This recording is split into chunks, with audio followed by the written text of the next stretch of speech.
Bingo Blitz rules. If your bingo has ads in it, That's not a bingo. if it doesn't have the coolest tournaments, mini games, and the most breathtaking design, Nope, not a bingo. if your bingo moment makes you feel so excited that you just want to burst in joy and scream out loud, bingo! Sorry, so you're playing... Bingo Blitz? Now that's a bingo. Go for a world of excitement with Bingo Blitz, the #1 free bingo game. Download Bingo Blitz and play for free. Now that's a bingo. Streaming December 12th on Peacock. Paris Hilton and Nicole Richie are back That's hot. Loves it. for a show-stopping reunion that will prove putting on an opera is anything but simple. We're really good at this. One thing's for sure, they won't be upstaged. Good to have you back. Come on, we've got a show to do. Paris and Nicole, The Encore, a 3-part reunion special, streaming December 12th, only on Peacock. Let's hang out. Let's hang out. And let's talk about what legends have found. Let's hang out. And let's listen to two lesbians shout. Let's hang out. Let's hang out.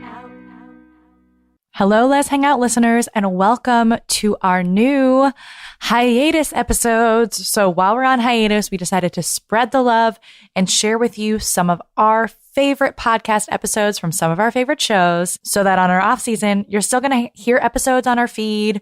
We're supporting other queer shows, and hopefully you'll discover something new that you like as well. So today we're here to share with you She Nerds Out podcast, girls that like girls and nerdy things. We love it. Kat, Tara, and Wendy talk all things queer. They've had some incredible guests over the years, from Kat Burrell and Amy Acker. And this episode that we're sharing with you is with Lucy Lawless.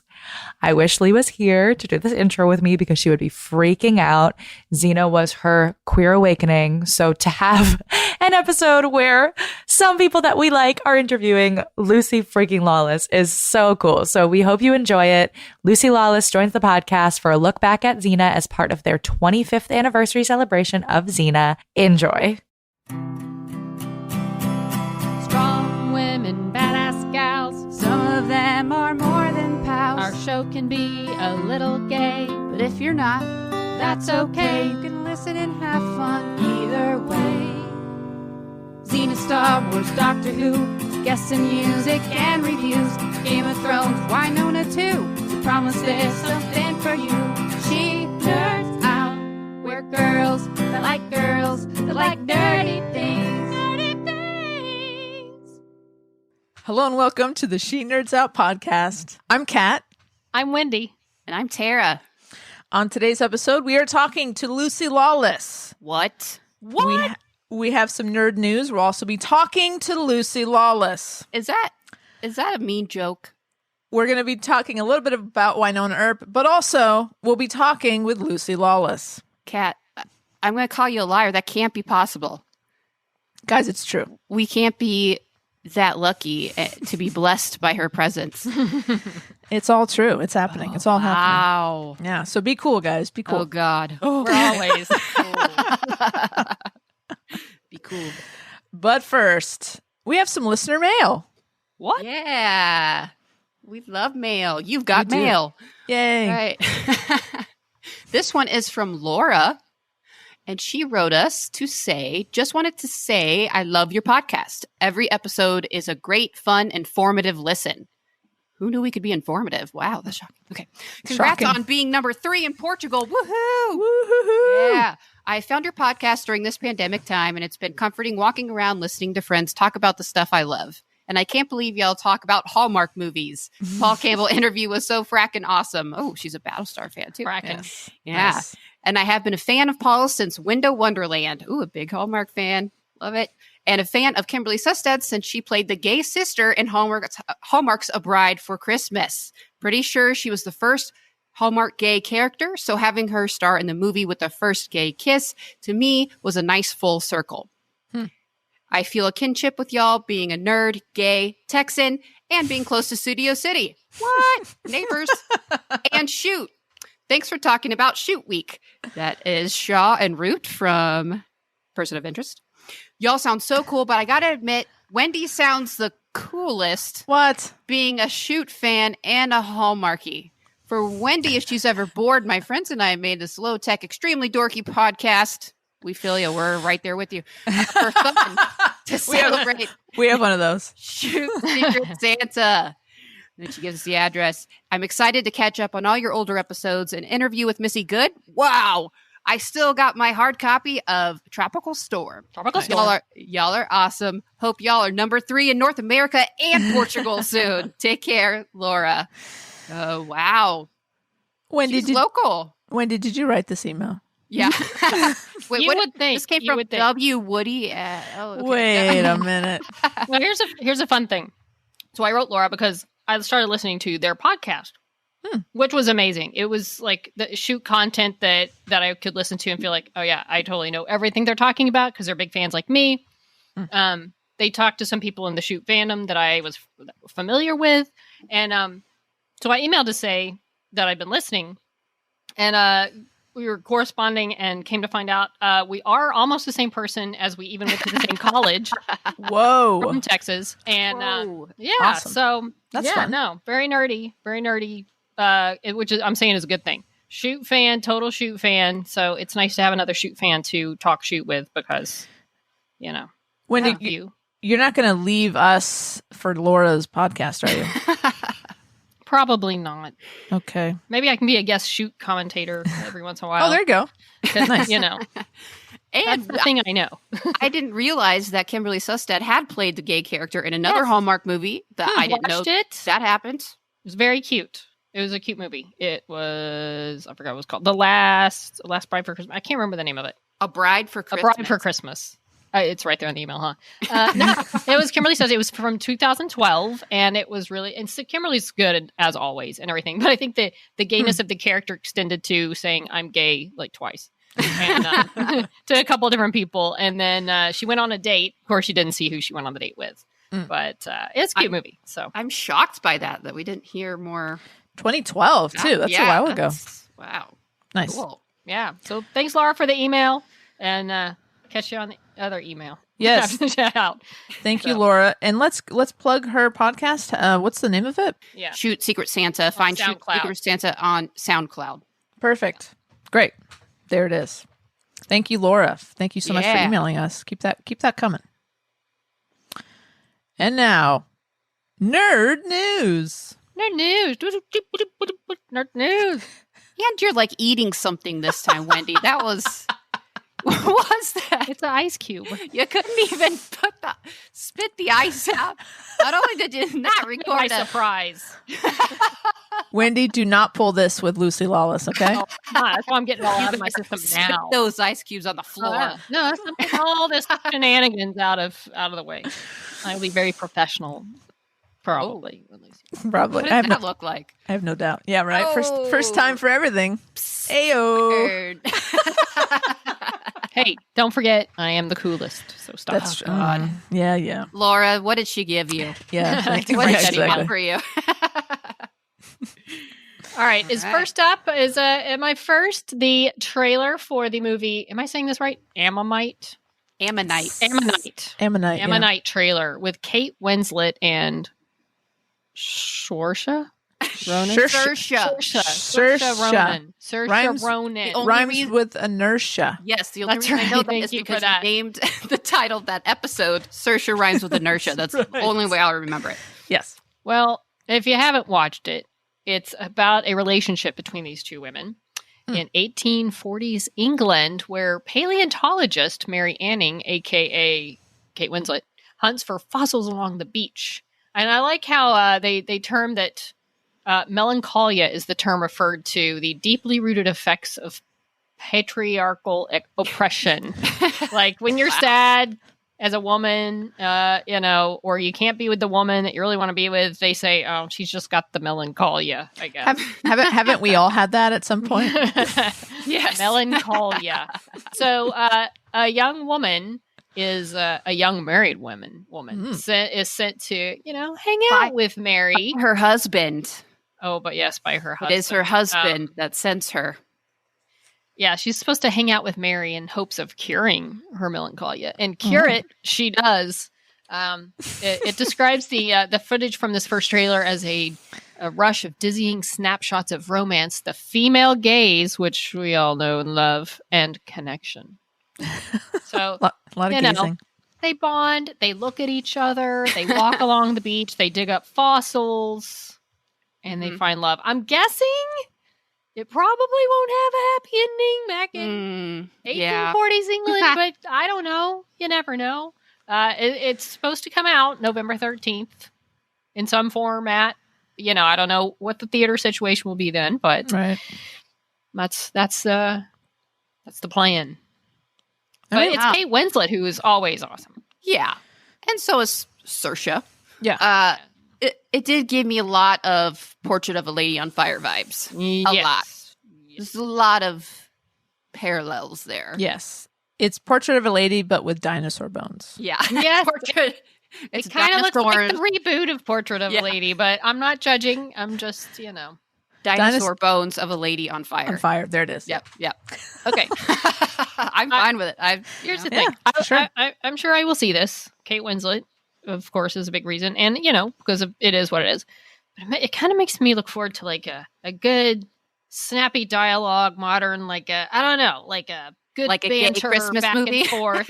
like the one that's coming out with our girl, Mackenzie Davis. And and forget the name of that. Kristen Stewart. Yes. Something but they're already together. But I like the whole idea of like maybe, the snappy banter. They maybe don't even like each other at first, and then they come to instead of the long, quiet, a romantic comedy. Okay, romantic comedy is what we want. Lighter, because lesbians like that kind of stuff too. We don't all need to suffer from melancholia after we watch lesbian films because they're so effing depressing. Yes, I think we've suffered enough. Yes. But I'm sure it's very good. We'll check it out, I'm sure. Yeah, for sure. So November 13th, which feels like a really long way. Yeah. So did September, and it's almost here. God. Or actually, it is here. It is. That's right. Absolutely. All right. Well, Tim Rozon, who plays Doc Holliday on Winona Earp, he's got a new show coming out on Sci-Fi. That dude's busy. He is the busiest man in Canada. He really is. Kind of the go-to sci-fi dude. Sci-fi, yes. Yeah, I love him. He's their guy. The show is called The Surrealtor, and also is starring Sarah Levy, who I love from Schitt's Creek. She plays what's her name? Oh, haven't watched it. It's kind of a funny name. It's a Twyla. Name. Twyla. Oh, that's Twyla. Oh, Twyla. Twyla. Okay. Twyla's great. Yes. Also, Savannah Baisley or Bosley, don't know. She plays Chloe on Winona Earp. She Cleo? plays the magistrate. Yeah. Is it Cleo? It's Or Cleo. Chloe? Did I say No, Chloe? It's Pretty much. Cleo. You got like We're all getting that out of our those systems names out of before five, Lucy. Yeah, I like her. She's cool. I'm glad She's great. So the show it sounds like it's sort of a paranormal kind of a fun. I'm guessing it's gonna be a little lighter, but it looks like it's a lot real of fun. estate X-Files. That's right. That's exactly it. So Tim plays Nick Roman. He heads this real estate agency that is known to be able to sell houses that are haunted.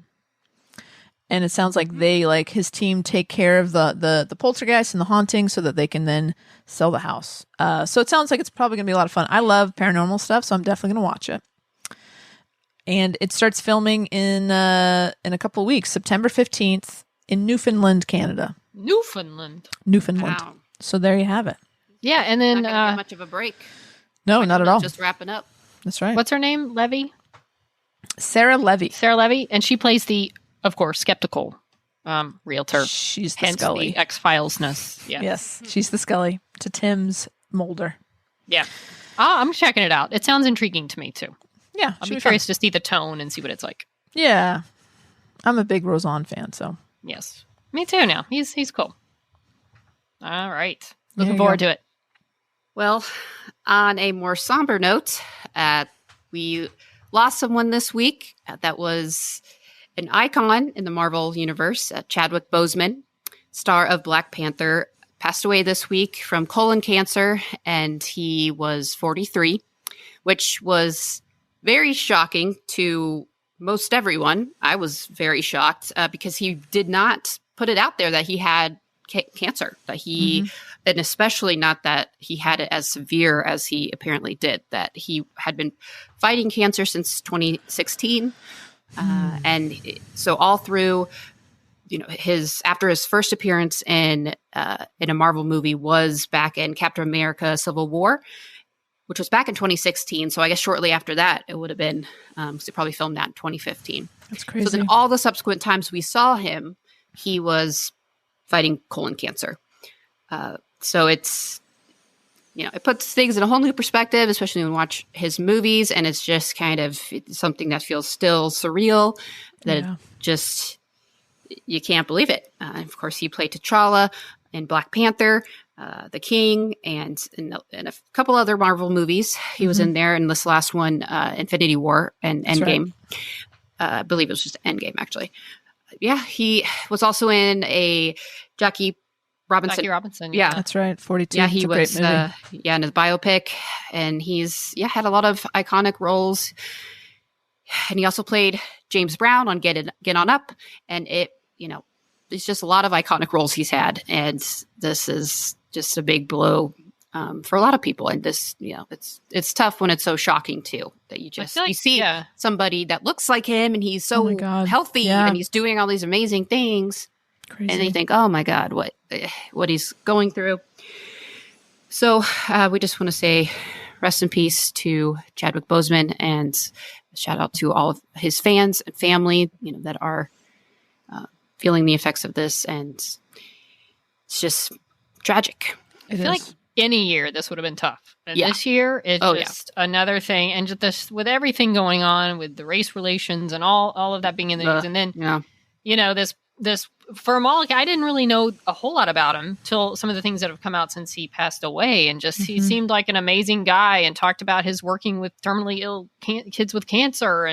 And he just seemed like a good, perfect actor to be Black Panther, and embodied that, and being a hero in real life. And then just to have that someone that was so, looked up to and portray the character just gone, with no one even knowing he was sick is insane. It's tragic. It's insane. And the tributes very quickly started coming in, mostly on Twitter is when I saw it. He was an icon, and especially to the Black community. He meant so much. And, we say it all the time, representation matters. And he, he embodied that character of Black Panther. And it's just, and like, as you say, Terry, he just seemed like a nice dude. He was just a nice guy, and people liked him a lot. And it's just really sad. Again, we our heart goes out to his fans and his family. Definitely. Well, wow. Guys, what we do here is give people a little bit of an escape. So we're going to continue to do that. We're going to get in the truck. Yep. And we're going to purgatory. All right. She Nerds Out presents Live from Purgatory. All right, first up. I wanted to cover some stuff that we didn't kind of catch the first time around in 405. We missed things? I know, it's weird. Holy War, not Homecoming. Holy War. First being the title. Part 1. That scene on the porch after the fire with Doc and Rachel and Winona and Waverly and Nicole. It's the perfect scene. It's so good. I love it. The dialogue's incredible. Everyone's performances, the delivery. Winona makes a joke about, hard wood, strong wood. Yes. And she says, that's what I used to call my last boyfriend. And she immediately corrects herself. Inappropriate. And Rachel says, because he died or because he was Waverly's angel dad? And she says, yes. She immediately, it's like she's growing. She regrets having said something. Just such a great, that whole scene is just perfect. I love that Doc got really flustered with Eamon was flirting with Winona. I like that a lot. That was fun. And Jeremy, I feel like Jeremy was a second place for MVP. That really kind of just I missed this the first time around. His performance is so great. Wendy, he makes a Star Wars reference. I know. How do we miss Dagobah? There was a lot to keep up with. Yes. Yes. The Dagobah reference was. Nicole pukes one of the many times, and he says, looks like she puked the Dagobah system. And he's not wrong. He's not. And then when Nicole first mentions getting the handcuffs from upstairs, he coughs. As in, like, guys, please stop talking about sex in front of me. And then we see at the end, Nedley apparently is the bartender now at Shorty's, which is awesome. It's the perfect retirement job. I feel like it's perfect, yes. Great episode. Anything else that you guys missed the first time around?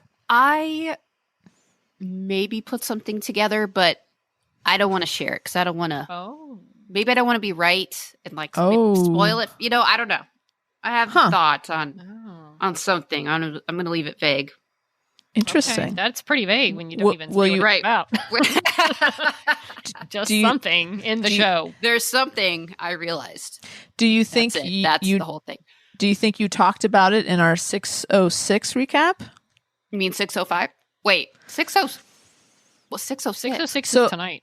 It is. So this episode is being this episode is being recorded on Sunday afternoon. That's true. On Sunday, how did I forget? I've already seen. On Sunday night, we record our post watch, which airs on Monday, and the episode that we're recording now is on Tuesday. So we are going to go back in time. Yes, I do. I feel like a time traveler. Yes, I feel like if you go back and watch last night's or Sunday's episode, that maybe you'll see some of what I'm talking about, and maybe if you listen to the podcast yesterday, you already know out if it did or didn't. I feel Teaser, if you missed the Winona recap, go listen to it. It's so hard to keep up.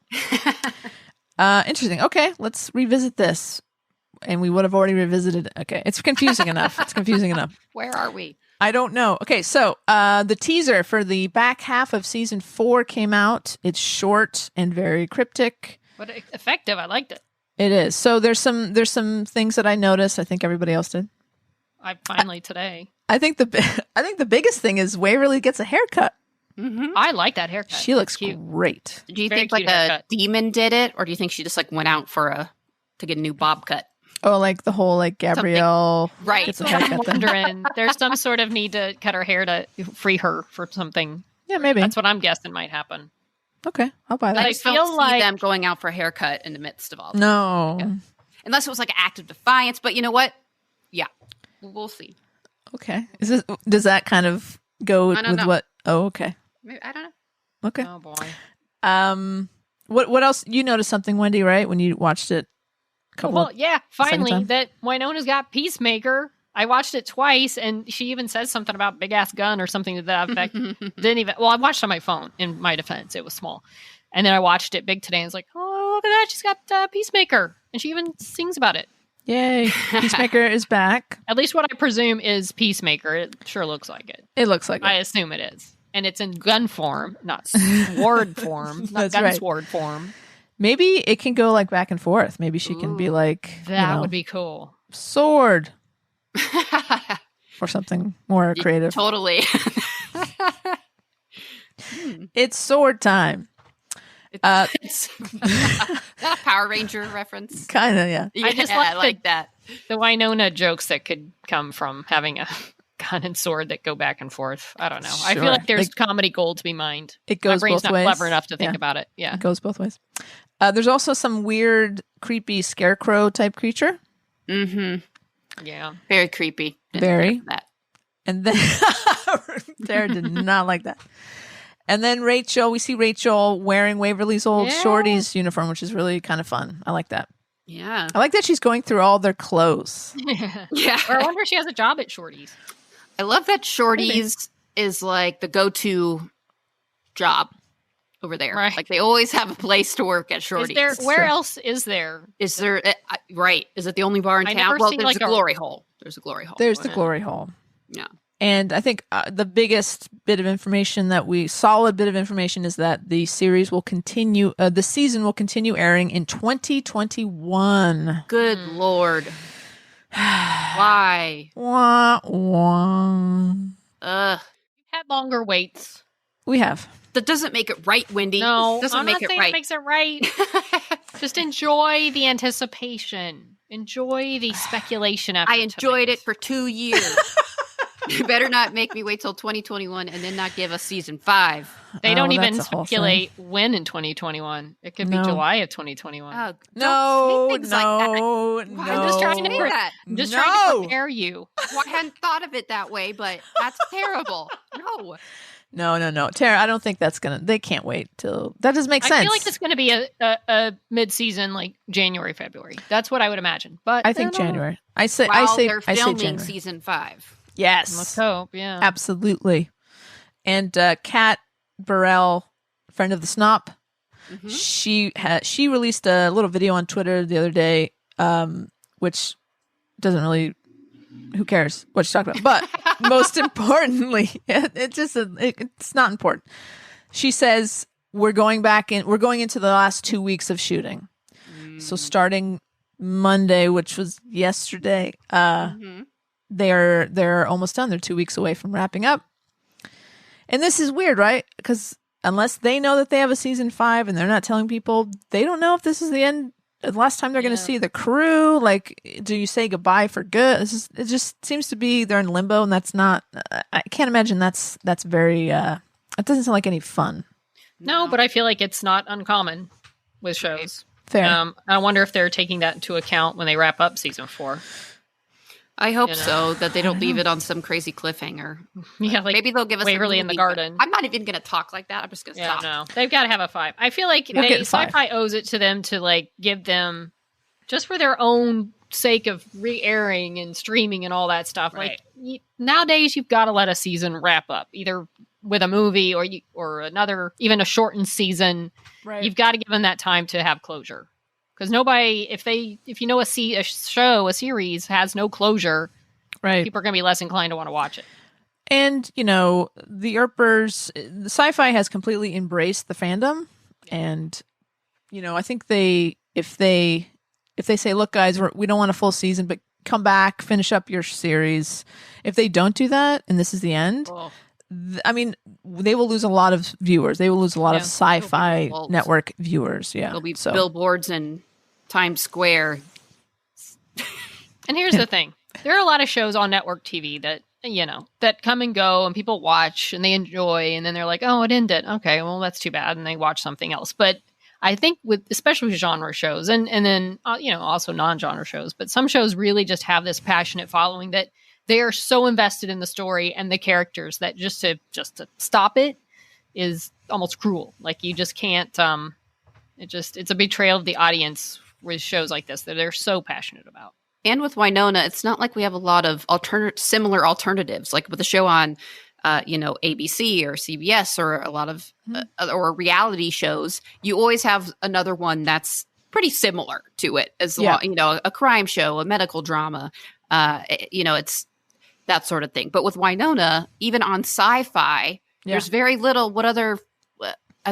Female main character leads with also lesbian or representation. There's nothing like that really out there. Not a lot. So to take that away, it would just really be leaving behind a lot of people. It would be. And remember, Emily has a deal with Sci-Fi. Remember Axe Holes? That show I'm sure is in development, if not, kind of ready to roll if and when Winona goes away. They don't want to piss her off. They don't want to piss off a content creator. So hopefully we get a full season 5 and that's it. Like give us fucking 5. Like come on, man. They would be a bunch of axe holes if they didn't give us 5. That's right. That's probably the nicest thing they'd be called. Okay, well there you go. All right, guys. What now, guys? Well, I don't know. Should we just call it a day, or you want to maybe we could call up a friend? Oh, you know anybody? Who do you want to talk to? I know this. Yeah, her name's Lucy. She's pretty cool. She's from New Zealand. She has a nice accent. Oh, yeah. You might recognize her. Oh, okay. She's been on TV and stuff. Yeah, she's a kind of a legend and an icon. Oh, kind of. Yeah. Yeah. Definitely. The amazing Lucy Lawless, of course, from Xena Warrior Princess, the show that brought the three of us together. Even though we have many nerdy things in common, that is the glue that brought us all together, and changed all of our lives in a Definitely bunch of different ways. And it is really exciting. I feel like for me, it's like full circle. When I first went to a Xena convention, and I grew up watching Xena when I'm a little bit younger. So I was about 11, 12 when it was first on. And I remember it so vividly and thinking, oh, wow, it gave me feelings I had never felt before. So their relationship, and it was just such a cool thing to see on TV. There was really nothing else like it especially when it first came on. And going to the Xena convention, which, I thought at the time, why am I doing this? I don't know. But I was like, I got to go to that Xena convention in Los Angeles. So I went out to the Xena convention and, met a bunch of awesome people and that are still my friends to this day. And the rest is history. And this is a big moment for me. And I'm really excited about this. But I'm going to be cool, guys. I'm going to be cool. It's fine. I can appreciate her still. Of course. God, I really hope she shows up now. Oh, Lord. Well, I mean, that kind of says it all. I think let's go talk to Lucy Lawless. It is a huge honor to welcome our next guest onto the podcast. She needs no introduction, so I'm not going to give her one. Lucy Lawless, welcome to the podcast. Hi there, everybody. Lucy is visiting us from the future in New Zealand. That's right. Yeah. I'm 19 years in the future. It's okay. Yeah. Oh, yeah, we're watching with such heavy heart, watching our beloved America flip and decompose. And I hope something beautiful can rise from this, but it's very, really scary and sad, terribly, terribly, profoundly sad making. Yeah. Well, hopefully in November, if you know what I mean, we'll turn a corner. Oh. And Yeah. If you're listening to this podcast, make sure to vote if you live in America. Please. Oh my God, please vote. Please vote. Well, like Kat said, we are going to be looking back. And I know, again, you get asked a lot about Xena back in the day. And we're going to try not to cover the things that come up all the time. But here's the way we feel. You and I are the same age, Lucy. So I feel like, and all of us went through Xena together at the same time on opposite sides of the screen, so to speak. But it's a shared experience for all of us. Yours is a little different than ours, granted. But it changed your life. It changed our lives. The three of us would not be sitting here doing this today were it not for meeting through the show. And literally, like half my friends are from the conventions back in the day and the show. So it's this cool thing that we all went through at the same time. And given the effect it had on us and you and so much of the world, do you think it was just like, hey, I got lucky and got this good part? Or do you think there was some sort of destiny at work, some sort of fate, some sort of like, how do you look at it? Oh, that's, you know what? I never would have I've always seen it as I just got lucky. But now that I'm older and you start seeing the patterning in your lives, you go, oh my God, that maybe there was there was certainly a synergy there, that with my history and my nervous system and have the luck of having the right co-star and the right writers, just the whole team that came on to make it there was something magical about it. And it affected people's lives almost entirely positively, I think, which is such a pleasure and an honor to have been part of something that had legs in the community, and what good things the fans went out and did. Mm-hmm. Right. A lot of good came from that. It's great. Crazy good. So maybe there is such a thing as fate and destiny. I think so. That's my personal take on it, that we all found it for a reason and it found you for a reason. And like you said, and Renee, I mean, sometimes you get a good cast, you make a nice show, you go your separate ways. Sometimes you get the perfect combination and it just makes something, maybe greater than the sum of its parts. Had a lot of great parts, but then the fans took it, I hate to use the term next level, because that sort of thing didn't exist back in those days. But they took it somewhere that no show could go on its own, you know? Yeah. Well, and I think it helped too. Like the internet was just starting to grow, so that helped transport it to, like you said, next level. Yes. And we all And found each other. They were so computer literate to our fans. They were very Yes. yeah. Right bang in the middle of the 90s. They were, before MySpace, they were on it.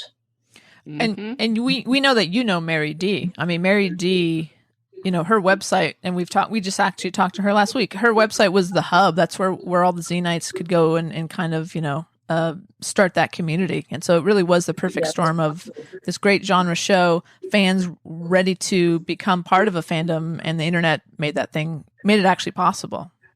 Yeah. And then incredible dedication from people like her and you and loads of them out there. Yeah.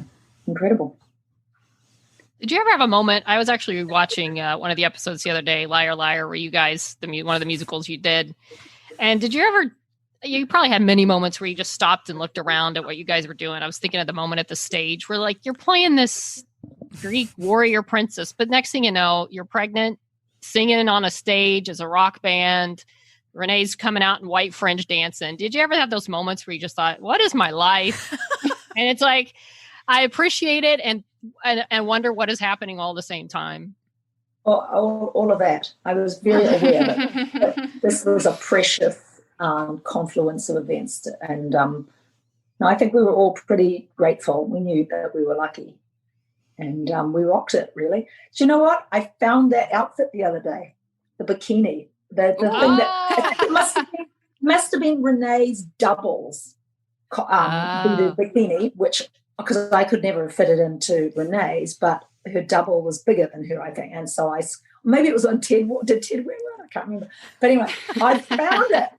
I was looking for something completely other. I found all these old costumes, things I used to wear at the Roxy to those shows, Kat. And, awesome.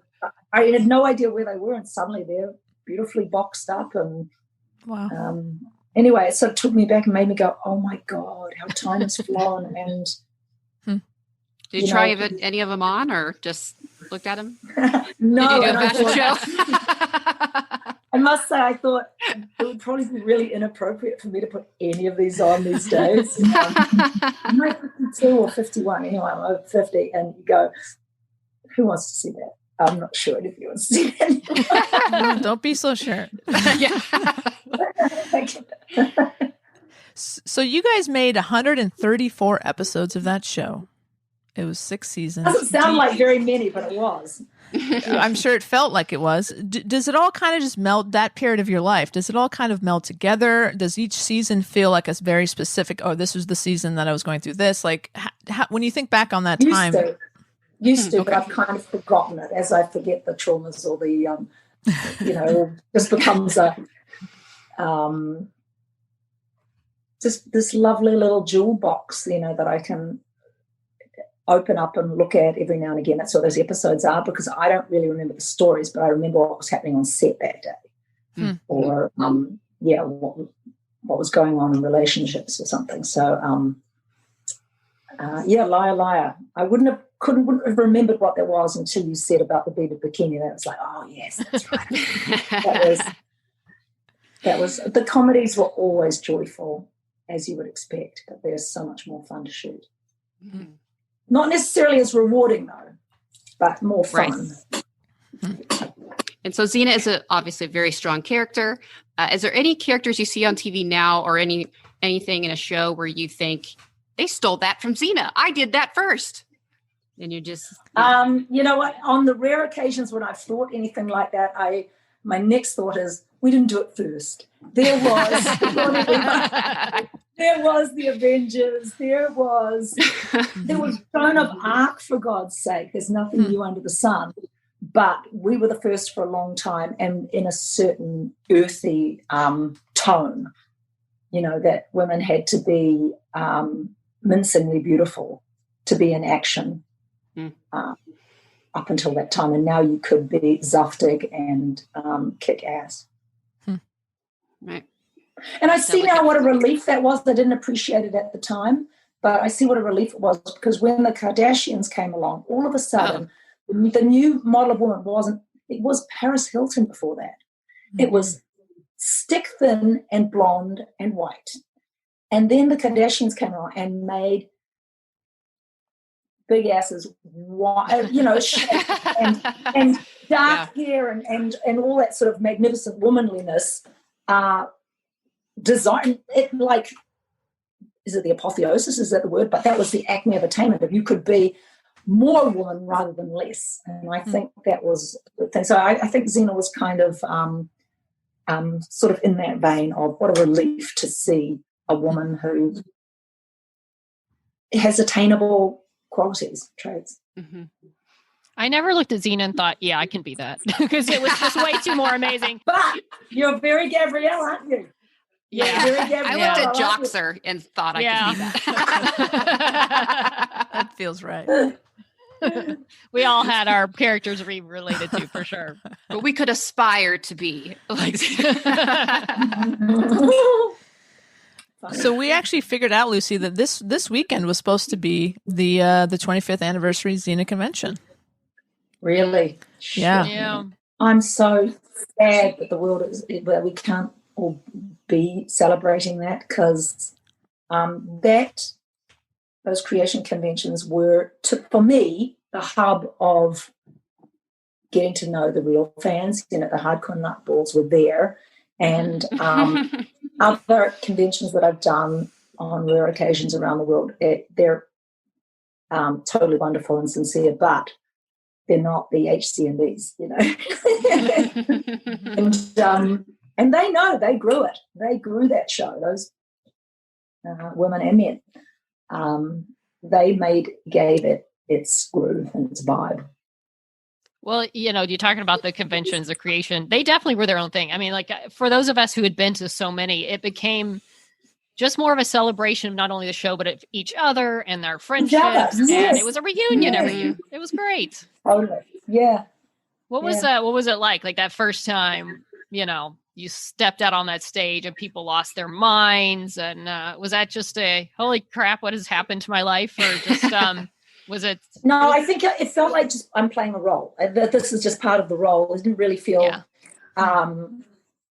it was part of my job. You just think it's a normal part of it. It's not really to do with you. You know what I mean? Mm-hmm. Yeah. Which I think is the healthiest way to look at it, because it is, but also very nice. It was very few times where I went, oh, I'm super, weirded out by this. So that was a rare occurrence. What's the coolest perk you've ever gotten for someone recognizing you from Xena, or the first big fun thing you got to do for, once it became big? Look, the coolest perk. I am not somebody. I'm not somebody who picks a lot of stuff. Right? I'm not a very object-oriented person, but there is just a few things that I kept. Looking me down. I love this.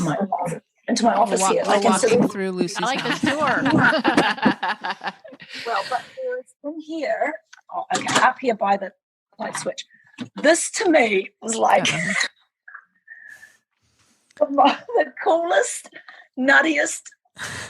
Look, she's got a little plait on her head. Can you see that? Oh, wait, we can't not see sure where it. the camera's pointing. We see red. Sorry. Oh, wait. Oh, there you go. Hey. I had my finger on the camera. Sorry. The whole time. Oh, wow. That's cool. Awesome. This woman, isn't it? She's got little cheeks, little happy cheeks. Adorable. It's her whip. I mean, what a crazy. Anyway, just on rare occasions, people would show some nutty talent that. That's true. A lot of talent came out of those conventions. A lot of arts and crafts, and all sorts of stuff. Little gifts of love. And I please send no gifts, please. I beg you, no gifts, because pictures of myself, very sweet, very kind. You're all very talented, but what am I supposed to do? Shall I paper my house in there? I don't need any more of those. But thank you. You're all talented and gorgeous. If you could give yourself, if you if you could make a phone call to your, late 20s self, you're about to start shooting Xena, you can call yourself, knowing what you know now, would you give yourself any piece of advice? I would have said do the movie. Oh. Yeah. I would have said do the movie because I was so burnt out and couldn't, had lost perspective and,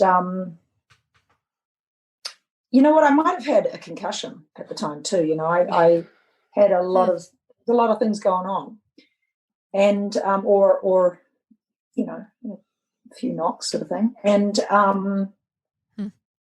so anyway, that would have been the one thing I would say. Rest up, do the damn movie. and don't take it all so seriously. It doesn't matter. You'll work it again. Life goes on.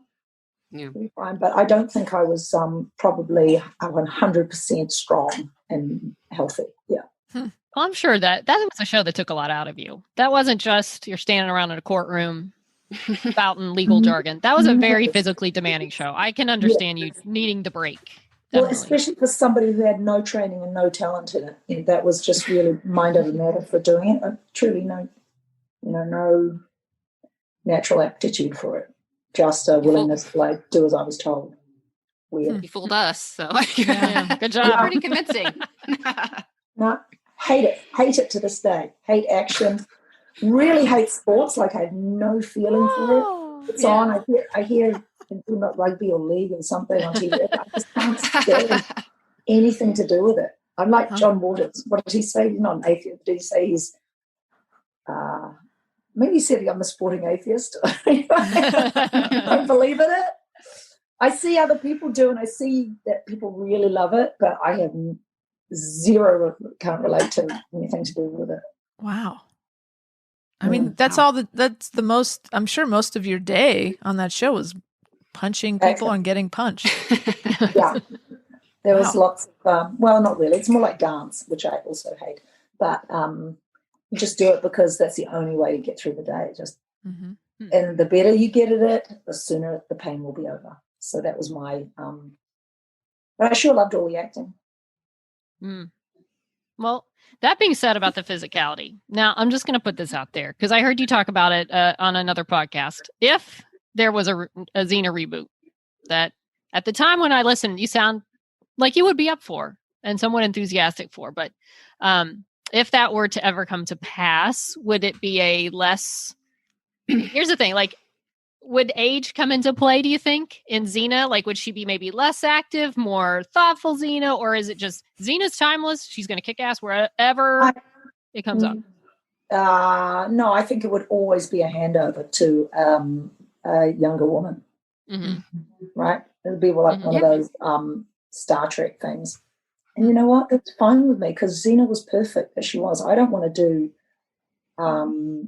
a disservice to her. This episode is sponsored by BetterHelp. And as we head into Thanksgiving time, I want to start by thanking my wife, Kelsey, who has not only listened to just about every episode of this podcast for 8 seasons now, but who also is the only reason I'm able to make time to record it every week. She takes the kids, gets them dinner, and gets them ready for bed, just so that Ellie and I can come on and yell about gay things into each other's faces for an hour. So here's a reminder to send some thanks to the people you're grateful for in your life, including yourself. I've been in therapy for a long time now, and one thing that's so important about therapy is how it teaches you to be more intentional. And being intentional about gratitude and how to show that to the people you appreciate is just one of the many benefits that I've gotten from therapy over the years. If you've been thinking of starting therapy, consider giving BetterHelp a try. I know how hard it can be to find time for regular therapy, and BetterHelp is designed to be flexible and convenient for your schedule. You can fill out a brief questionnaire to get matched with a licensed therapist, and you can switch therapists at any time for no additional charge. If you want to start being more intentional about gratitude in your life, visit betterhelp.com/letshangout today to get 10% off your first month. That's BetterHelp, HELP.com/letshangout. Let's hang out. This episode is brought to you by Progressive Insurance. Do you ever find yourself playing the budgeting game? Shifting a little money here, a little there, and hoping it all works out? Well, with the Name Your Price tool from Progressive, you can be a better budgeter and potentially lower your insurance bill too. You tell Progressive what you want to pay for car insurance, and they'll help you find options within your budget. Try it today at progressive.com. Progressive Casualty Insurance Company and Affiliates. Price and coverage match limited by state law. Not available in all states. For many businesses, the holiday season can be both an exciting and stressful time. With so many balls in the air, one thing you definitely want to know you can rely on is how you're selling your products. And with Shopify, you can rest easy knowing it's the home of the #1 checkout on the planet. Nobody does selling better than Shopify, and when it comes to successful brands like Aloe, Allbirds, or Skims, an often overlooked secret is all the things that go on behind the scenes that make selling, and for shoppers, buying, simple. For millions of businesses, if you take a peek behind that curtain, you'll see that Shopify is what makes it all possible. Shop Pay boosts conversions up to 50%, so that's more happy customers and way more sales going. It's true all the time, but especially this time of year, your commerce platform better be ready to sell wherever your customers are scrolling or strolling, on the web, in your store, in their feed, and everywhere in between. Businesses that sell more sell on Shopify. Upgrade your business and get the same checkout we use for Realm merch with Shopify. Sign up for your $1 per month trial period at shopify.com/realm, all lowercase. Go to shopify.com/realm to upgrade your selling today. Shopify.com/realm.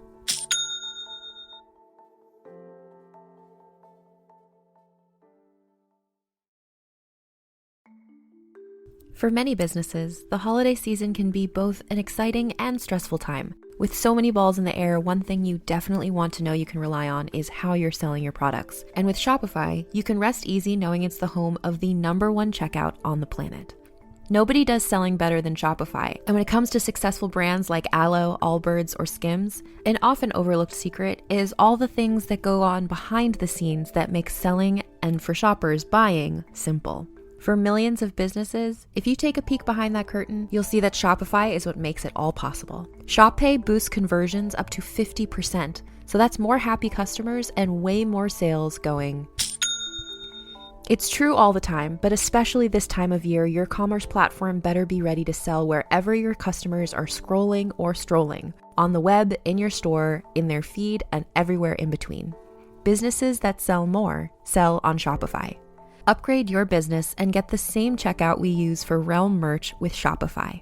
Sign up for your $1 per month trial period at shopify.com/realm, all lowercase. Go to shopify.com/realm to upgrade your selling today. Shopify.com/realm.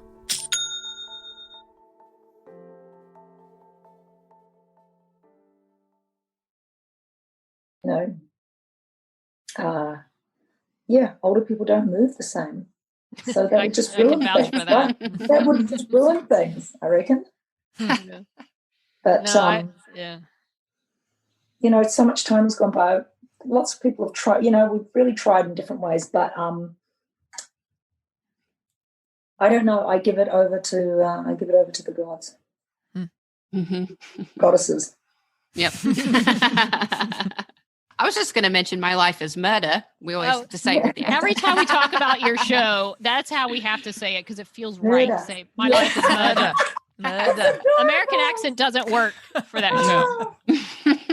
Yeah. You know what? I met this girl, Claire. We're at Pride in Sydney, and I had like an hour to spare. I said, yes, I will meet you. She pitched me this idea, but it was something about her.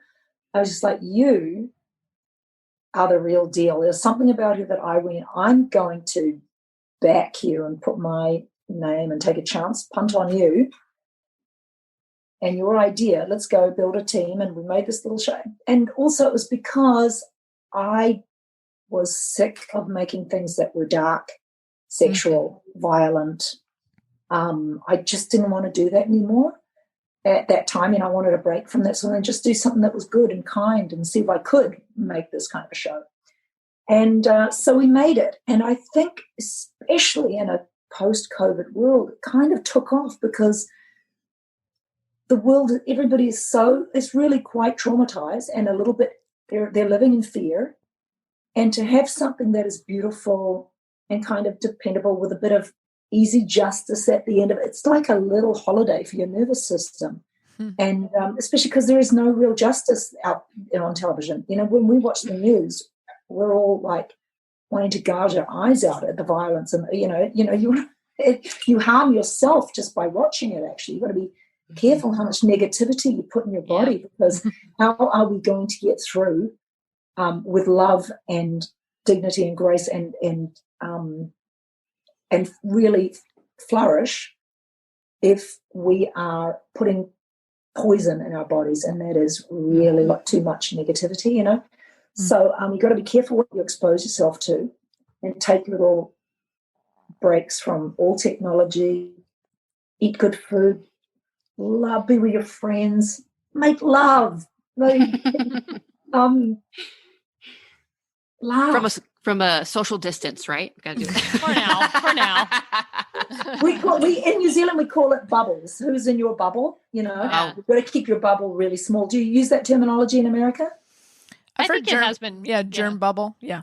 The germ bubble. Yeah. But it's quite good. So when you read emerge bubbles, you've got to really think about it, you know. And, got to be picky about who's in your bubble, who you're going to let in your bubble. You know? You do. How many people in your bubble? Oh, I've been going to work. My girlfriend goes to work at the warehouse, and I'm like, okay, well, we're just going to sit 10 feet apart or something, because we're not ready for that. We've just come out of level 3 lockdown. Now we can go out, but you have to wear masks and gloves and. Gloves too. Right. Yeah. Well, I do just because. Why not? Yeah. And you know what? It actually doesn't hurt. The minute you adjust and go, oh, it's not so bad. And when you learn how to not fog your own glasses up. Oh, tell me how to do that, because I have no idea. I think you have to have the glasses sitting forward. The mask has to be up higher on your nose, and the glasses sitting forward so that you don't get all that condensation, because that's totally move it just a little bit more forward. Makes a big difference. Yeah. And it's nice feeling that that you're safe, because you've taken all the reasonable precaution. Sure. Well, we're all in LA, so luckily LA and California got on the ball pretty quick as far as telling people to wear masks, shutting things down. So that's not what we're hearing. Well, the OC, I'm more than a lot of other more than other in the places. US. I'll say, yeah, the U.S. as a whole is not doing well, but unfortunately. Well, but, with My Life is Murder, do you think that there's going to any word on if there's going to be a season 2? Too early to say. Okay, it's not dead. It's Good. not dead, but Melbourne's in a bit of a state at the moment. Yeah. But I'm very positive on that front. Yeah, I've got to say, I only started watching the show because you were on it. I didn't know what to expect. I love the show. By the time it was over, it had like a vibe. I like that you had this cool life, and your apartment or flat or whatever they call it over there is cool. You had a cat, so I was already on board with that. And I think the Madison, the assistant, she was great. Like the whole chemistry of the cast. I loved the show, so I really, really hope to see it come back at some point. Yeah. Oh, definitely. And Ebony is, she was the very last actress to come in for the role, and all the others were a little bit respectful of me, and she just wasn't. She just sort of barreled in, and like I'd go and into the room and greet them, and so they had already met me, and we were already buddies by the time they came in the room, because you want to give them every chance to be amazing, and it's amazing to see who just disintegrated in the room, probably because they wanted it too much, but she just came in and was like, she was such a shit kicker. We were like, oh, she's the one. Because I was like, who do I want to be holding hands with, basically? You're that close to somebody physically all day for months and months and months. And it's like, that girl, I want that girl. So I was very strenuously pushing her through the whole network approval system. It's like, basically, I didn't give them any choice. Nice. Well, good call. She was fantastic. Fantastic, and so fun, and so talented, and great. I heard you mention in another podcast that before becoming an actor for real, you were playing, like it was play, and you would go out when you were young and play and do skits and pretend and all this. And acting is, I took some lessons back in the day, and my teacher always used to hit home. It's like, come on, man, this is acting. It's fun. I mean, it's not always 100% fun, but it's play. You're pretending. And is it still, do you still have that sense of play, or sometimes does the work business balance muddle up the play? Or You know what really can mess it up is being too aware of producerial issues. That can really take all the fun out of it. But actors who have no awareness and no care for anybody else's job can often be better because they're entirely selfish. You're in a blissful denial. That sounds wonderful. Only they matter. Only they matter. Right. So only they will, and so that makes them really compelling. Whereas, I'm always hyper aware of everything that's going on, and that can sometimes be harmful. So I have to be careful of that. So you're an executive producer on My Life is Murder. Did you enjoy, now that you're through that first season, did you enjoy having that dual role? Is it something you'll continue to do in the future? Yes. Yeah, I really did, because it's about, I like to feel comfortable expressing my opinion, so when you have that official role and to be part of the setup and crewing and problem solving. So I do like to be part of it, but in the acting it can be, and when I'm shooting, I have to let that go a little bit because I can't be watching the casting. But yeah, we had a very interesting thing with some Australian males are active. Australian male actors are roughly in two groups. So there'll be the Hemsworth types that go off to America and whatever, and then there'll be the local boys who never would leave and don't want to leave, but often they have this, they talk so quietly that they'll mumble their lines. And as an actress, I would not say anything, but as an executive producer, I'm like, psh, what the fuck? What the fuck are you mumbling on my show for? Because you know what, people at home, the mic can only pick up what it can pick up. People at home will tolerate not being able to see you well, but they will not tolerate not being able to hear. So I don't want to have to reloop this because it won't be as good. Mm-hmm. And sometimes it's because of an insecurity. There's an insecurity in some of these boys where they just don't talk normally.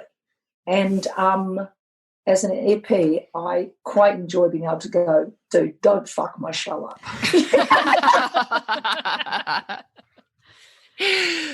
Don't be that guy. Talk like a human being. In real life, you don't talk like in real life, you don't talk like this. You don't talk like this, hiding your light because you're so very artistic. It's like, just fucking say the word.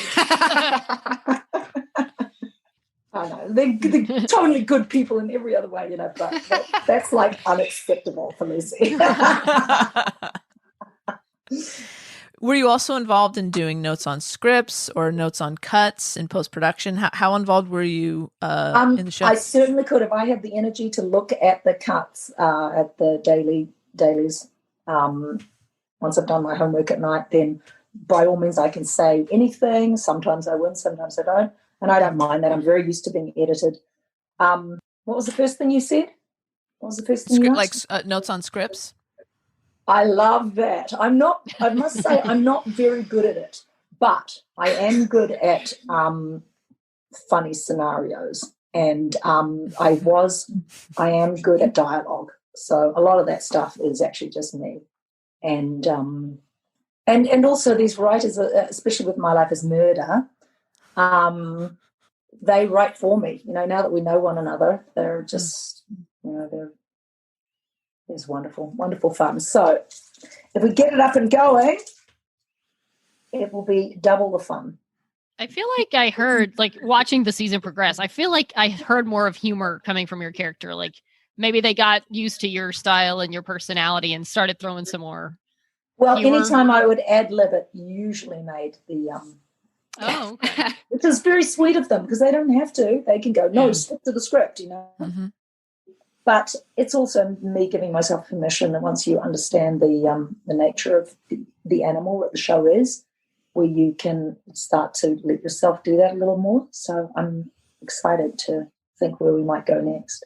Well, you are planning to be here in the spring for the Xena convention. Is that right? Wait, when is the tentatively spring? for When now? is the spring?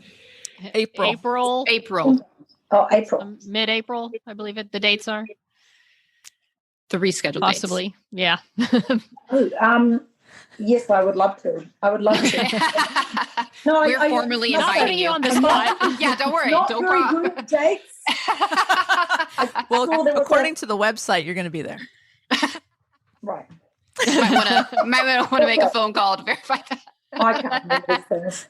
I'm doing that, Minions comes out, so I'm supposed to be there for that. But who knows with the old COVID of it all, how they'll do publicity in future, you know? Yeah. I really want to meet, though. I want to meet Jean-Luc Van Damme, Jean-Claude Van Damme. Jean-Luc. I was like, Picard is that Van a Damme. brother? Yeah. We can edit Yes. Is Jean-Claude Van Damme in Minions? Yeah, he plays Jean-Claude. He's got this big claw. Because we're all villains. And I play Nun Truck, this kind of horrible Boston nun. Perfect. I'd like to meet Jean-Claude too. I've been a big fan of his since all this. I'm a big martial arts nerd. What a character. Yeah. Rob my husband made Hard Target with a couple of movies with him in the 80s. And then Rob showed me he's doing a video for some French, I can't remember if it's hip hop or some music video that Jean-Claude just did. And I thought, how great is it that some people keep getting second and third chances, to just evolve. I like that because we all want to see ourselves reinvent, just keep living, keep creating. You don't have to do the same thing, just keep changing shape. So I find that quite inspirational. Well, sorry, I was holding a cough back. I apologize. I was trying to hold it. Well done, Wendy. Trying to drink the water. Hey, are you all in LA? You look like you're all in LA. Those are LA houses. Yeah, totally. We are. Yep. Well, I'm in Santa Clarita technically, so close enough. I don't know. That counts. Is there anything about LA that you miss, Lucy? Oh, I miss my friends. I miss the illusion that we all believed in. You know what I love about LA people is that they're very searching, very hardworking. People don't understand this. They think LA is sort of this fake Hollywood idea that people have is actually not seldom true. You can find that kind of stupidity, but always people are on botched this week. Everybody else is really hardworking technicians and always searching, always trying to look after their health and their well-being and their creativity. I think there are really so many good people there. Yeah, and it really, being here, it almost forces you to do things you never thought that you would, because sometimes you do what you got to do to get by to do, that ends up being something awesome. Yeah. That's a great question, Lucy. Let's see. I went to a Xena convention. I never thought I would do that, honestly, to be honest with you. I thought that was a little cray-cray. But I went and I had a great time. And, my life was changed because I said, I'm just going to go. I'll see what this is about.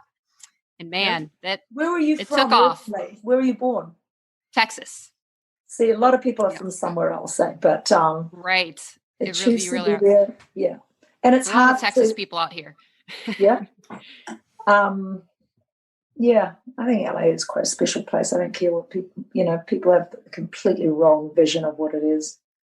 But yeah, miss you guys. Yeah. Come back. We have a spare room. Come back. April. Yeah, right. Yeah, apparently. Don't forget. April what? Are you going to write it in your calendar right now? April, what is the creation one? I feel like it's the 16th through the 18th. I am our research department. I'm researching that at this moment. I'm scrolling. It might be in my calendar. I can't type right. That's really Sharon Delaney from Creation has written to me a letter of wants me to do something for her. It must be about this weekend. So I will gladly do that. Lucy, it looks like you're up April 16th through 18th, 2021. Thank you. Write that down. I've got it. Well, it's been about a half an hour. Yeah. Is there anything else we need to talk about? We could talk to you about anything forever, so it's a hard question to ask. There's just so much. Your whole life has been so amazing, and just I like, when you get to know a person because they play a character you adore. You don't know what they're like, and you end up being this way cool person who's just got this outlook on life of like, have fun, enjoy it. We better because it's the only thing that's within our control, unless you have you suffer from depression or something that's not like you have a lot of choice in that. But what we put our focus on is often within our control, and how we can turn towards one another, towards the people who are around us, and just love them better and laugh more. And I think good food, good drink, good health. And I bought that Danish book, the art of the little Danish hygge life, Hygge, and it kind of says it all. It's about simplicity. It's about egalitarianism. It's about deliciousness. It's about handcrafts and beautifying your immediate environment and small thing. It's all within our control, because unless you're extremely poor and do not have shelter and do not have food, we have choice in these things. So beautify your immediate environment in ways that feeds your soul. That's why I put chocolate all over the house. Yes! I can find it anywhere. You know what? Since I've been eating chocolate as part of my hygge life, it doesn't bother me. It's like I no longer stop myself. I have it. I really enjoy it. I swear I eat less of it. But I just take all that stigma. It's like prohibition doesn't work, does it? Mm-hmm. It doesn't work for the human psyche or something. So, just enjoying things with all the pleasure you can suck out of a chocolate bar. Right. Lick the wrapper. I do. Yeah. I'll show you what I was worried about being late for our appointment, but I was like, okay, it's 11:37. I've got to be on the phone at 12. I'll just run down to the French bakery, and I got all these, the panorama. And this is an almond one. Wow. I've got She's showing us delicious looking breads. Oh my God. Wow. I'm not supposed to eat wheat, but once in a while I just go, I don't care. I'm having it. I feel like I live by that motto too much. Yeah, I enjoy that motto very much. No, not too much. Enjoy. Just enough, right? Just right. I definitely appreciate that. Not taking yourself too seriously, doing things you wouldn't normally do, and just enjoying it. Like when Kat, another example, when Kat said, "Hey guys, do you want to do this podcast?" I don't know. And I thought, I've never thought about doing a podcast. And I said yes, and we are here now talking with you. So I think it was pretty good. It worked out. So you talk all kinds of nerd things. Tell me what you talked about last week, and what are you going to talk about next week? We've been talking a lot about Winona Earp. I don't know if you've seen it. It's a show on Sci-Fi right now. Yeah. So we've been doing a lot of that because it's tonight actually. Did they bring it back, or is it? They did. Big deal. Yeah. So today it's the mid-season finale. Yep. So we're going to have a separate special review podcast of that. Did they do a new season, or did they just replay it? New season. Yeah, it started. Yeah, so they split it up because they had to stop filming because of COVID. So they showed the first 6 episodes starting, about a month and a half ago. And then they're going to show the next 6, not till 2021, we just found out. Yeah. So they're making us wait a little longer, but we're just thankful for that that That's season. amazing. Because again, that's that power of the fans that, you get behind a show. And we often can compare the Winona Earp fans with the Xena fans because the Xena fans were the original group to really get behind a show and push it forward. They tried to get me to play her mother, I think, or something. Oh, and I think there was a lot of fan support for that. Yes, thank you. They did offer it to me, and I was doing something else at the time. I couldn't. Oh my God! But yeah, that would have been amazing. Yeah, if you have a chance, you should definitely get on. But I'm I'm excited for them that they have pulled it off because it is hard to stay on the air these days, So, and good for you fans for making that possible. Yeah, those Xena fans really paved the way for all. Yeah. I feel like we were the pioneers in that. They knew their power, Okay, here's my question: how are Xena fans or Winona Earp fans different from Star Trek fans? Ooh. Here's my thought. Star Trek, because I find this all, you always have the Star Wars Star Trek battle. And I think that it kind of applies to like Xena Earp fans too. Star Trek is such a cerebral kind of show, it's heady. Which is cool. Yeah, that's a lot of I could never get into it. I was a Star Wars baby. I feel like Winona, Xena, they're more kind of just from a like emotional, from your gut action kind of thing. It's not saying they're not smart. It's just a different, like Star Trek. Right. I'm sorry, all the Star Trek fans that I'm saying this, but it's like a lot of people talking about things a lot, science-y wise, and occasionally there's some action. But I don't know. There's just like a difference, and I feel like you can relate more to the characters that you see in Xena or Winona Earp. I can. You think, anyway.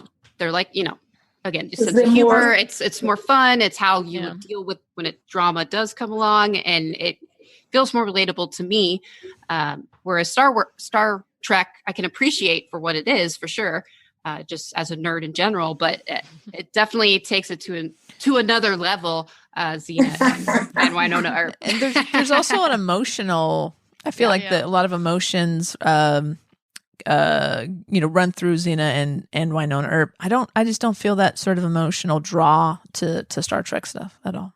Right. Do you think that the Battlestar fans are more like Star Trek too, not just because of the space element, but because of the cerebral?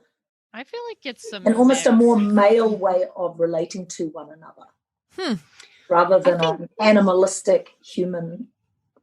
I think Battlestar did it really well with forming those strong emotional connections to the characters. I think there's a lot of, and nothing against Star Trek. I don't want to offend anyone. Appreciate Star Trek for everything. It's but they did a really great job, and I really enjoyed Battlestar Galactica, and it drew me into the relationships in a way that Star Trek didn't for me. So I think it maybe appealed to both types of fans. Yeah, and it had another strong female characters on there, especially Starbuck in Battlestar Galactica. That again, that Star Trek doesn't have as in your face. You're gonna make some Star Trek fans. I know. I'm not trying. I appreciate some Star Trek. I watch it. But, I know. I've noticed that people on podcasts and YouTube these days always are saying, "In my opinion," because apparently you have to have this in lights over your head. So apparently, I guess people get all angry that you should dare opine as if truth. But it doesn't really bother me, I must say. I actually love it, even if I don't agree with them. When people say something that is true, especially if it's funny, like I love it. It just tickles me pink. I don't have to agree with them. I just like people to be authentic. So, So a lot of times we don't agree with each other, the three of us, on something that we enjoyed or, and especially as we talk about a wide array of nerdy things and with a focus more on the LGBTQ side of things, but it does come up a lot as far as, I really enjoyed this, or I couldn't get into that. So different things that people connect to is very interesting. And we're very polite. We're very polite, the three of us. Yeah, we try. We're very respectful of one another, and we don't try to upset each other. We're not here to the gotcha podcast. We're not that. Right. Yeah, that's good. Especially in, you see it in politics where we all want everybody just to agree with us, but actually you don't want to live in that society. You want to live in a pluralistic society. It's to extrapolate out from what you're talking about, that you want a society that can allow us all to be different and yet to get on in a very civilized manner, because the rugged individual is not technically the whole organism. The whole community, the city, is the organism, and that's why we're all so different and our brains operate differently, because there are so many functions. It's like, well, those people, okay, all the accountants are kind of like the kidneys. They're there to filter out all the the numerical problems, and you people are the lungs, and you people are, we need everybody's brains at full healthy operation so that the whole organism can be healthy. And anyway, that's my little thing on the pluralistic society and comprehending different. Seems like you can definitely disagree and have different opinions and different ways people think they should go about them. But just lately, it's if you don't think my way, you're evil and I must destroy you online or in person, or my opinion means so much to me that I have to destroy yours for it to have any weight. Mm-hmm. Yes, frustrating. Just on you, really, just crap on you. And so I noticed that in myself. I look at that in myself, and because I have friends who vote very differently to me, and it upsets me. But I would have no friends, and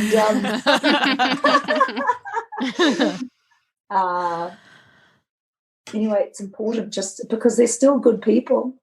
Yeah, they just vote differently, and that's sometimes we don't want to accept that, but it is true. Yeah, it's a hard pill to swallow sometimes. It's a bad Yeah. Well, always got to say yes. I don't say no to watching any show at this point if someone recommends it to me, because I've been burned before by saying no to stuff, and I'm just like, yeah, I'll do it. I'll watch it. Let's go there. Let's do that. That sounds. Lucy, are you watching anything right now? Is there anything on TV that you? I'm not really. And when I'm down country, I don't even have a TV. So, but I do. I'm a true crime nut. Yes. Mm-hmm. Oh yeah. So there's this guy called True Crime Loser who just makes me howl with laughter. I even support him on Patreon because he's hysterical. Anyway, I watched True Crime Loser, and he just shows his funny observation, goes quite deep into cases that I know really well. But I am moving away from the dark, I must say. The world is too dark for me to be, the world is ripe for conspiracy theories at the moment, and boy, some really nasty, not rabbit holes, they're wormholes, boy. Oh, and they will stress you, all that doom scrolling sort of thing. Yeah. So it's a real whoop, whoop, beware. Anyway, I love True Crime Loser. He was great. Nice. What was the show you were going to ask about, Kat, on HBO? I'll Be Gone in the Dark. The Golden State Killer. Oh, have you seen that? Have you seen that? Have you seen that at all? D'Angelo. Oh no, what a nasty old man, eh? Oh. Yeah, he was a monster. No, I haven't seen that one. It's a beautiful. It's the way that they present it. It's beautifully shot. It's a very well done docuseries. Okay. Yeah. I'll check it out. All right. Yeah. Thank you. Probably not if you're trying to stay towards the light. I mean, it's probably a little dark. Maybe save it. But well done. It's addicting. Yeah. I like to visit the wiki page for Unsolved Mysteries and look at the solved cases that have been solved since Unsolved Mysteries originally aired in the 80s and 90s. It's kind of mind-blowing, and it becomes so addicting.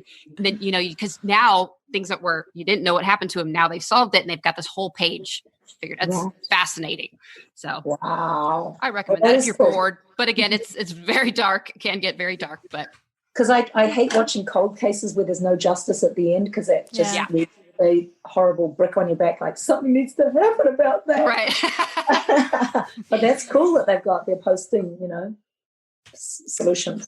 Well, I feel like we've taken more than 30 minutes of your time, but so I would cut you off of the show, and I can, get a stupid sewing machine. And, I've got to had a little disaster on the farm, and I've got to go back down there, and it's a bad week for me to leave town. But just got to do these things when you are a farmer like me. Just shit goes wrong. It's like, oh, hang on, the contractor went out there and he bowled over the wrong building. Are you kidding? Oh, God. Oh, boy. The neighbor's house has been bowled over, you say? Oh, Oh, my God. wow. I said said some the wool shed. Are you there planting any things? animals, Animals? or- Yeah. What's yeah. on this farm? No. There's I'm planting things, but the neighbor put his cows in there, and they cause, which is fine, but they cause all sorts of trouble, man. Bobby calves are such trouble, and because they're all dying for grazing, they're all like, who's grazing your driveway? And I'm like, I already promised that. Sorry. Anyway, so there's a long-standing agreements with the guy who used to own the land with the farmers, so I allow that to continue. And but anyway, Bobby calves such terrors, so I've got to go down there and like build fences and just stuff. But Your anyway. daily life sounds amazing. You don't need a Right. TV. You've got enough life. Oh, going I love on. it. When I'm down there, you guys, I like this house literally has buckets. I have buckets and ice cream containers and things where the roof, leaks. And there's not a single window that is fit for purpose. They either are broken or they don't open or they don't close. And this is a cold-ass part of the world, right? Don't close. Or they are but two pieces of plastic, gaffer taped fore and aft in this, space of what used to be a window, right? And I know the gaffer tape's coming off, so I better go down. Otherwise, one gust of wind is going to just blow this bloody place away. And but I've started like painting it because I'm a mad. It makes me happy, so I've started painting it like crazy colours, and the farmers just look at me, oh, what are you painting it for? Like they're in pain because I'm wasting time and money on this place that's going to be demolished. But it makes me happy, and I was in quarantine down there, so I had nothing to do, But I've got to get You up painted on the roof. outside? No, You did the outside? I've done the door and the surrounds, but I mean, really, it's so rotten. There's, but I'm It painting actually the sounds inside. fun. Oh, it's so charming and so funny, but full of vermin and. But I think because I've lived such a privileged life, it's really quite pleasurable to me. Like it amuses the hell out. And the worst, the story. Okay, you know what is holding in? Because I went to paint the window, some of the windows, and I was like, oh, is that moss and stuff? I better get a wire brush. So I got the wire brush and gave it a scrub. You know what's holding the windows in? Moss and slugs on the inside. There are slugs on the inside of my windows. And I'm like, I dropped the wire brush and went, shit, man, you put them all back. Wow. Those panes of glass in. So, no, I didn't put them back. But like that is the level of dereliction of my little house. So for some reason, I just find it really funny and really... Well, that is a project. Sounds refreshing, Yeah, honestly. Yeah, it does. And you're away from everything urban. You've really got to pass about your food. And I was supposed to be going down there with a girlfriend, and so Rob very kindly packed up this crate of really great wine. And in the end, she didn't come. And so I still had this crate of wine. And now I was in lockdown. The whole city was in lockdown, so I couldn't come back. So I had a really great time cutting up blackberry, open a bottle of wine, sit up on the hill with the blackberry's got like thorns like big roses, like it's the nastiest, most noxious weed, right? And you have to dig it, every little tendril out. But I would just have a lovely time, and then cutting it into tiny little pieces with a pair of secateurs. It's heavenly. Just go really, really simple, Well, knowing what New Zealand looks like in general, wherever this place is, I'm guessing it has an amazing view, an amazing setting. And even if it's got slugs holding the windows in, I'm sure it's still very peaceful and relaxing. And I wish I had a photograph of the slugs. I have got some of the moss in the other windows, but the slugs really just took the cake, man. But the more like that it is, the more I like it. It's just awesome, hysterical. That does sound therapeutic. You know what I'm building? You know what I'm building this week? What? I'm building a copper coil to go into a bathtub, and I've got to drill holes and get the right fittings now that we're out of lockdown 3, level 3, and to make a wood fire, like a hot tub outside. So you get an old bathtub and drill holes in it and get the copper coils, build a fire. It's going to be amazing. So that's I gotta say that sounds potentially very dangerous. Are you? I hope you have step by. That sounds a coil and a tub and a hot tub. Boom. That sounds scary. No oil. What do you mean, boys? No oil. The copper coil. No, and no. electricity and no. That's the convection carries the water up the copper coil and back into the bathtub, so it just circulates. Yeah, Wendy, it's science. Fire and heat. Science. Yeah. Yeah, you can find everything, how to do everything on YouTube. Yeah, if there's a step-by-step on YouTube, we can. Yeah. Amazing how to make your own bar. I mean, I could just buy one, but where's the fun in that? I feel so lazy now. Not creating things like my own hot tub. Homesteading. Super fun. The things you learn in quarantine. Yeah. Oh my God. The new skills. I baked sourdough like a son of a bitch. Yeah. Did you nail it on the first try? Or did it take a few? I might have taken a couple. No, it's always delicious. Yeah. No, anyone can nail it. But I do the no need variety also from YouTube. Lots of great people on YouTube. In fact, anything you want to do, like how do I change the battery in this fob of my car? I just did that. You just did it. Yeah. And yes, I had to look it up. Done a video of how exactly to. Yeah. God bless. Yep. Absolutely. That's the only way I knew how to do it. The exact car key fob thing. Yep. Yes. I used it recently to install a bidet. It was nice. Didn't know that, but now I know how to install one in case Wow, anybody needs you mean one of those Japanese ones that you just add to your loop? They just shoot up. They're amazing, aren't they? Yeah. The pressure wasn't quite right at first. It was like either too little or way too much. Kind of blast you back, but you'll need get a pulsating one. Yeah. Is that still called a bidet, or is that that's something else? You know, I went to Africa, and I was one of the best things I took away from it was in places where you have no water, as sometimes on my farm, I do have no hot water, by the way. But when there is no water, what they use for keeping clean and sterilizing things is ash. So that is, I guess, very alkaline or something, and it's very cleansing. And the way soap works is it's alkaline, so it breaks the bonds between your hands and soap. And ash does the same thing. I think there's one other ingredient that they could add, but I can't recall. You've got to look it up on YouTube. Okay. But it's other ways to make toilets and things. You just ash on your thing. Lucy, I think you should have your own podcast. Yeah. Our YouTube channel with Lucy. Farm Life. There you go. Ashby Day. I get this old vacuum cleaner. I put it in reverse. Life hacks. Amazing. That's genius. Yeah. You're in quarantine. You got all the time in the world. I love it. YouTube channel. How to make shoes out of plastic bags. Nothing. Nothing has to be single use any longer. No. Definitely not. Okay. Well, I'm not doing quarantine right. We have fixed the world. The slugs can get their day on camera that they deserve. The sun, yeah. I saw one doing these little curly whirly patterns at the bottom of the sink. I was like, "Oh no, you don't, Buster! You get back up on that window." Oh yeah, trying to escape. That pain ain't gonna hold itself.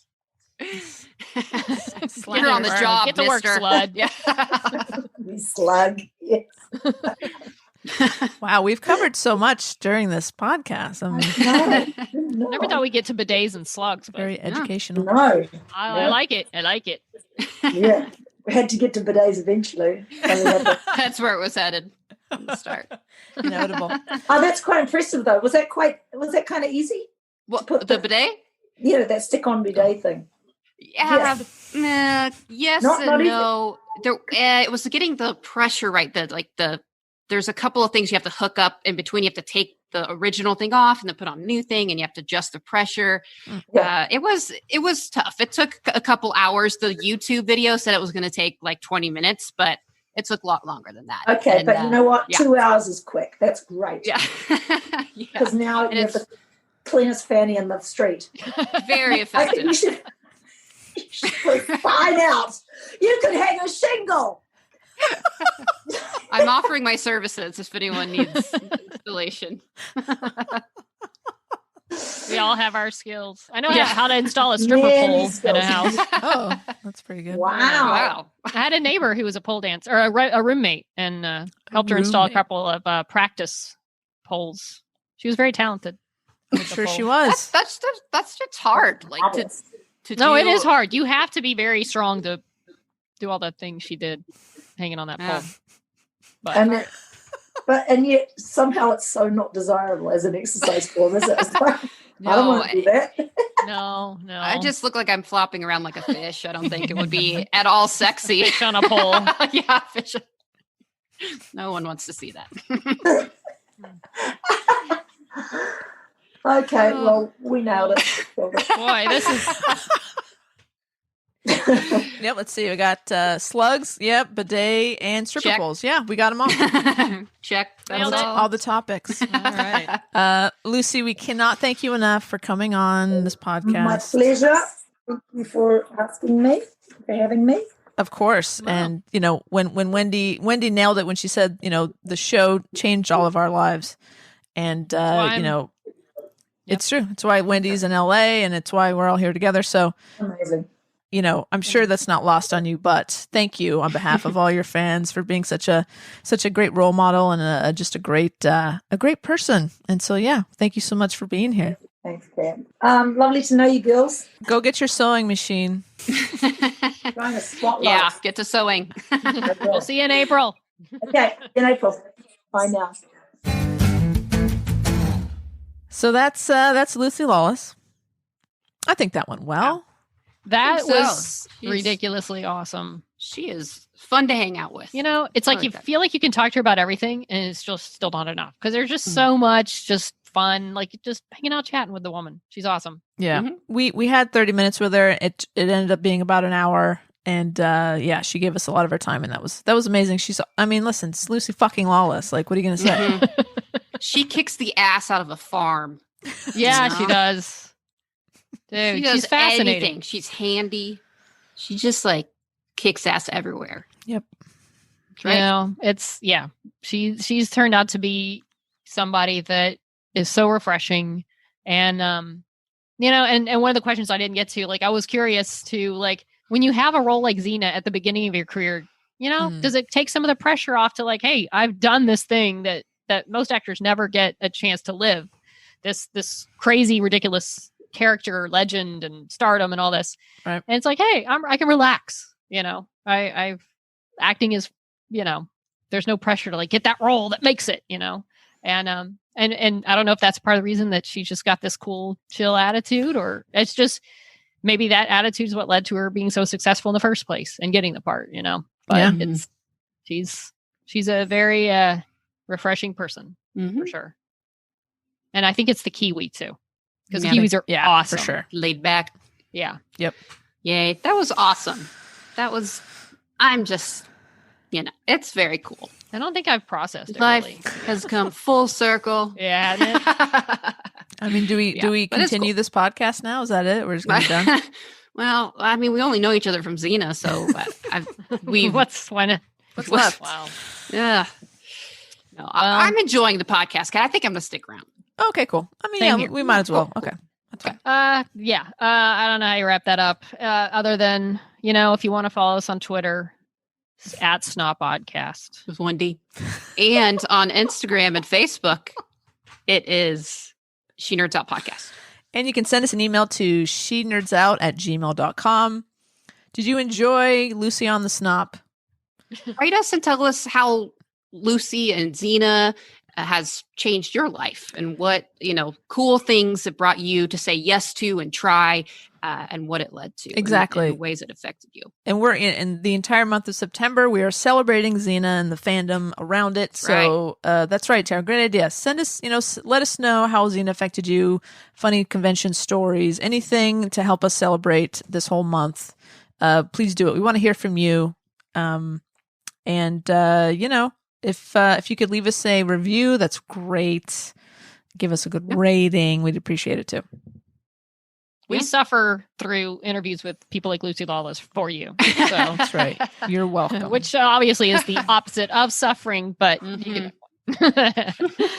yeah, that was a serious, ridiculous dream. So. Yeah. All right. I really got nothing else to add. So that's it. Yeah. All right. On that note, she nerds out.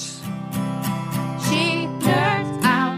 We're girls that like dirty things. Dirty things. I baked sourdough like a son of a bitch.